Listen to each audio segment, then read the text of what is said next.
नमस्कार शिक्षण प्रेमी मित्रांनो, नमस्कार। शिक्षण ही एक सुंदर प्रक्रिया आहे जी केवळ माहिती देत नाही तर विद्यार्थ्यांच्या मनात शिकण्याची जिज्ञासा निर्माण करते।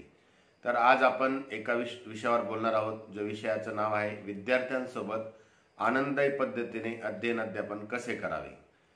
आजच्या काळात शिक्षकाची बदललेली भूमिका।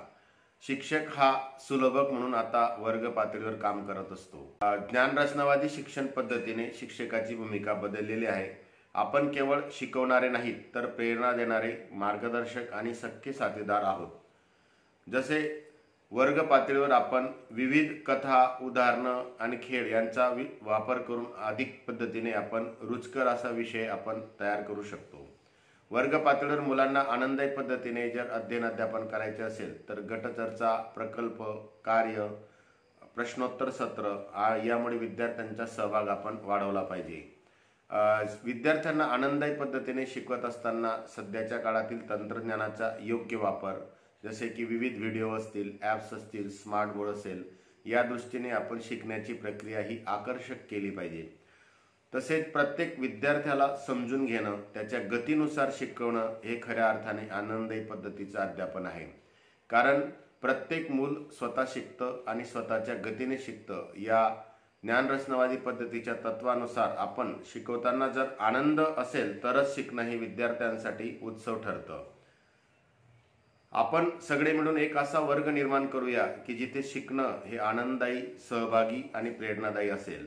आपल्या अध्ययन अध्यापनातून विद्यार्थ्यांचं भविष्य आपल्याला उजळवता येईल।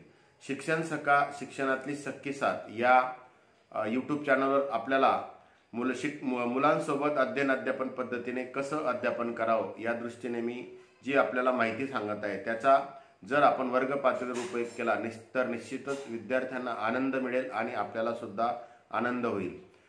शासन पातळीवर आनंददायी शनिवार या संकल्पनेतून आपल्यासोबत विविध उपक्रम, कृती, खेळ, प्रात्यक्षिक यांचा समावेश असलेली पुस्तिका देण्यात आलेली आहे। यात आपण प्रत्येक शनिवारी आपण विविध विषयांना स्पर्श करून आपले नियोजन केले पाहिजे। या नियोजनात आपण थीम बेस नियोजन करणं गरजेचे असेल, कारण प्रत्येक शनिवारी सारख्याच पद्धतीच्या कृती घेतल्या तर मुलांचा आनंद हा वाढत नसून त्यांना कंटाळवाणा वाटायला लागतो। त्यासाठी आपण सहभागात्मक आणि सर्जनशील शिकवणं, विद्यार्थ्यांच्या भावनांचा आदर, शिकण्याची प्रक्रिया ही आनंददायी आणि उत्साही पद्धतीने निर्माण करणं या दृष्टीने आपण वारंवार प्रयत्न केले पाहिजेत। आनंददायी अध्ययन अध्यापन म्हणजे विद्यार्थ्यांना शिकवताना त्यांचं मन जिंकणं।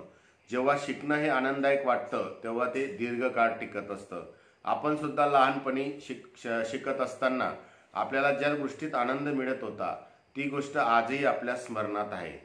तर यासाठी आपण विद्यार्थ्यांना आनंद मिळण्यासाठी विविध खेळ, कृती, प्रात्यक्षिक यांचा समावेश केला पाहिजे। तसेच काही गोष्टी असतील, ऐतिहासिक घटना असतील, नाट्य रूपांतर असेल, या दृष्टीने आपण आपलं अध्ययन अध्यापन आनंददायी केलं पाहिजे। आपण बालवर्गात लहानपणी शिकत असताना इयत्ता 4थीच्या वर्गात शिवाजी महाराजांची आग्र्याहून सुटका किंवा शिवाजी महाराजांच्या जीवनकाळाशी संबंधित अनेक प्रसंग आपण त्यावेळेस नाट्यकरणातून शिकत होतो। आजही आपल्याला वर्ग पातळीवर अशा दृष्टीने वेगवेगळ्या आशयांना आपण स्पर्श केला पाहिजे। गणित या विषयामध्ये सुद्धा काही आपण गणितातील काही खेळ असतील, कृती असतील, शैक्षणिक साहित्याचा वापर करून आपण आनंददायी पद्धतीने गणित शिकवू शकतो।